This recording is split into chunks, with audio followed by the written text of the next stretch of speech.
John Young with the Disc Jockey News. Today we're looking at the Global Truss kiosk system right here. We have got the F24 Single Pole kiosk system. What does that mean? Well, you've seen some of these where they have got the I-beam truss, and then of course there's some where it's the the box truss. Well, this is a single pole, which means that the top plate and the bottom plate come free, and then you've got your four poles that are held in by our little pins with a hairpin.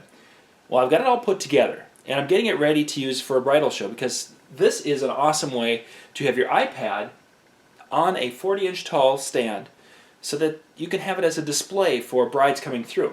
And I've got my demo video right here. I'm just getting it ready to go. But as you can see, this is set for vertical, and I don't want that. So the first thing I need to do is I've got to adjust this. The way I'm going to adjust this so it can handle the horizontal iPad instead of the vertical is there's 4 screws up here, and I need to get my little screwdriver, take those out, turn it, and I'll show you how to put the iPad in there as long as I've got it apart. So let me get the screwdriver going and we'll show you some more stuff. So I've taken the kiosk iPad holder off, and of course it was being held on by 4 screws, so I was able to take the 4 screws out. Phillips screws, not a big deal. And then I can turn it 90 degrees. What I wanted to show you on the back, and let's move in a little bit more, is that we have 4 additional screws. Now these are the 4 screws that will actually kind of lock your iPad into the kiosk itself, because the system's got a nice little rubber kind of a gasket to hold the iPad firmly, and it will go pressed up against the thicker part of the metal.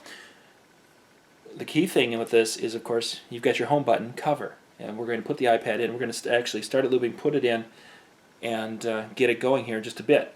But before I do that, I can't put the iPad back in until I put those 4 screws back in because, well, if you can imagine your iPad's in here, I can't see those screws. So we're going to mount it back on at the horizontal method, and then we'll get the iPad mounted and show you what it all looks like. One of the things, if a person is going to use this and use it in a consistent configuration, one recommendation I would have is to put just a drop of Loctite, any of those kind of they're liquid, not anyway, something on the threads, so that when you put that in there, it's not going to work its way out, because generally you're going to be using this at a time like a bridal show, and you're not going to be carrying a lot of screwdrivers and everything with you to take it apart and put it back together any more than you absolutely have to. So if you have it all done in advance and those things are all locked in there at the angles and the way you want it to be, it just saves yourself some time and some headache, because if you lose 2 of these screws, it could get ugly really quick. So I'm going to take this apart and show you what it looks like when it's all apart. So I'm just about ready to mount the iPad, took the cover off it, and I wanted to show you. The app is called V-Loop. That's the app I'm going to be using. And what I can do with that is import my videos that I want and have those ready to go. Right there. Now, I can take my cover for the iPad, and I'll just show you how this is going to work. It fits right in, it will clamp in, and of course it's covering the home.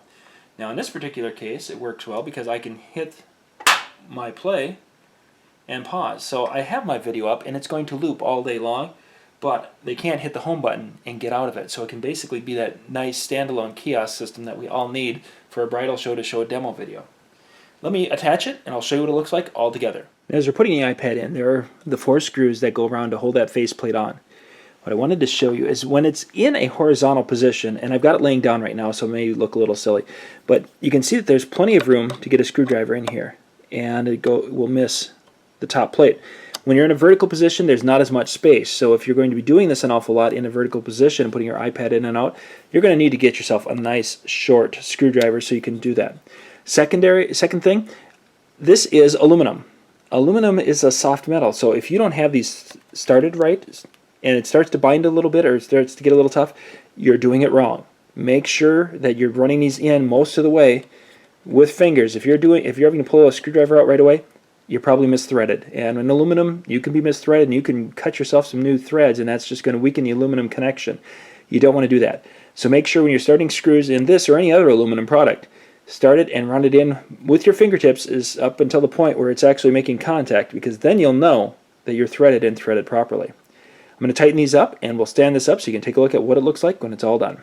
There we have the Global Truss F24 Single Tube Kiosk System.